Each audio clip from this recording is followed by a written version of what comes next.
You think the Jedi always stood for peace, wisdom, and self-control like the movies? Wrong. The truth is far more complex, written across the stars from Tython to Coruscant, from the rise of the Old Republic to the fall of the Galactic Empire. Across 25,000 years, the Jedi Order has constantly evolved, reshaping its beliefs, rewriting its code, and redefining what it means to serve the Force. From the Jedi who sought balance on Tython, to the Army of Light that fought the Sith Empire, to Luke Skywalker's new Jedi Order rising after the Empire's fall, every generation forged a new vision of the light. What we call the Jedi Way was never one path, but a cycle of rise, fall, and rebirth, each shaped by the politics and wars of its age. So today, we're tracing that transformation, the evolution of Jedi ideals through every era of galactic history, and how each order tried, and failed, to find the true balance within the Force. Hit that subscribe button, because we're starting with an order so ancient, so powerful, they existed before the light side and dark side even had names. 1. The Jedi Order, before light and dark existed. The Jedi Order was the first organized group of Force-sensitive beings. Founded on the planet Tython nearly 36,000 years before Luke Skywalker. They didn't see the Force as having a light and dark side. To them, the Force was like a river with different currents, Ashla and Bogan, serenity and passion, both equally necessary for the galaxy to function. This balanced ideology emerged because the Jedi lived in isolation, free from politics or war. The Jedi believed that balance wasn't something you fought for, it was something you lived. 2. The Old Republic Jedi Order, the Golden Age of Peace. The Old Republic Jedi Order arose from the ashes of the Jedi Civil Schism, when some Jedi embraced Ashla completely, becoming the first Jedi. Others fell to Bogan, becoming the first Dark Jedi. The perfect balance they'd maintained for thousands of years was broken in a single generation. Aligning themselves with the Galactic Republic, they became guardians of peace and keepers of wisdom. This was the era of Jedi who could move planets with their minds, who lived for centuries perfecting their connection to the Force, who treated lightsaber combat like high art and diplomacy like sacred duty. Unlike the Jedi, who balanced light and dark, the Old Republic Jedi viewed darkness as corruption to be destroyed.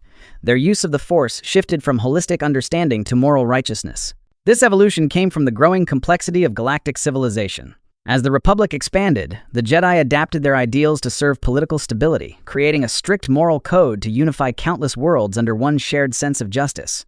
However, the Great Hyperspace War changed everything. 3. The Army of Light, when Jedi became soldiers.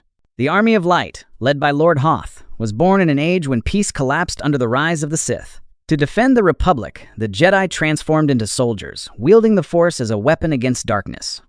Meditation gave way to strategy, and the lightsaber became the ultimate symbol of sacrifice and protection. This marked a sharp departure from the Old Republic Jedi's scholarly idealism. The Army of Light no longer sought peace through dialogue, but through decisive, violent victory. The change was driven by centuries of unending war with the Sith. Under existential threat, when Darth Bane triggered the thought bomb that killed every Force user on the planet, Jedi and Sith alike, the Army of Light achieved their goal through ultimate sacrifice. They saved the galaxy by giving up everything that made them Jedi. 4. The Reformed Jedi Order, rising from the ashes. The Reformed Jedi Order emerged after the catastrophic Battle of Ruusan, where both the Jedi and Sith were nearly eradicated. Under Master Valentin Farfalla, the Order rebuilt itself with humility and restraint, no longer an army.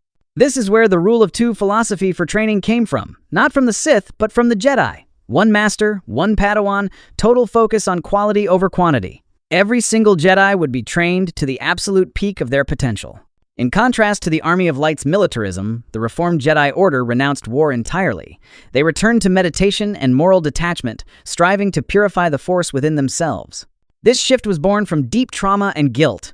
The horrors of Ruusan convinced the survivors that structure and discipline were the only safeguards against repeating their downfall, turning the Force inward from battlefield to spirit.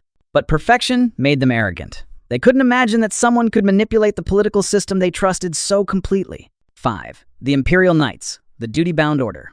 The Imperial Knights emerged within the Sith Empire, blending light-side ideals with political loyalty. Unlike traditional Jedi, the Imperial Knights didn't serve the Force or the light side or abstract justice. They served the Emperor of the Fel Empire, and they believed that absolute loyalty to a just ruler was the highest form of Force discipline. This ideology broke from the Reformed Jedi Order's independence and spiritual detachment. The Imperial Knights valued collective duty over personal enlightenment. Their philosophy arose from centuries of political instability and corruption. The collapse of both Republic and Jedi authority led them to believe that moral order required hierarchy, that peace could only be maintained through loyalty to a singular, incorruptible leader. 6. The New Jedi Order, Luke Skywalker's Revolution. The New Jedi Order, founded by Luke Skywalker, reimagined what it meant to be a Jedi in a post-Empire galaxy. Luke encouraged attachment, compassion, and individuality, believing that emotion was not a weakness but a source of strength.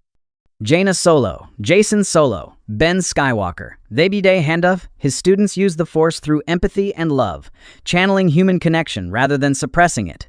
The New Jedi Order faced threats that would have destroyed previous generations: the Yuuzhan Vong invasion, the Second Galactic Civil War, cosmic-level darkside cults, Reezers, and they survived because they were flexible where others had been rigid. The transformation came from Luke's personal experience redeeming Darth Vader. Having seen love succeed where rules failed, he built an order grounded in feeling and forgiveness, a reflection of the truth that strength lies not in control, but in connection. 7. Rey's Jedi Order, the Eternal Cycle Reborn. The Jedi Order of Rey Skywalker represents the culmination of all previous legacies. Rey integrates the wisdom of the Jedi, the discipline of the Reformed Order, the courage of the Army of Light, and the compassion of the New Jedi. She wields the Force with awareness of both its serenity and its chaos, symbolized by her yellow lightsaber, a beacon of renewal.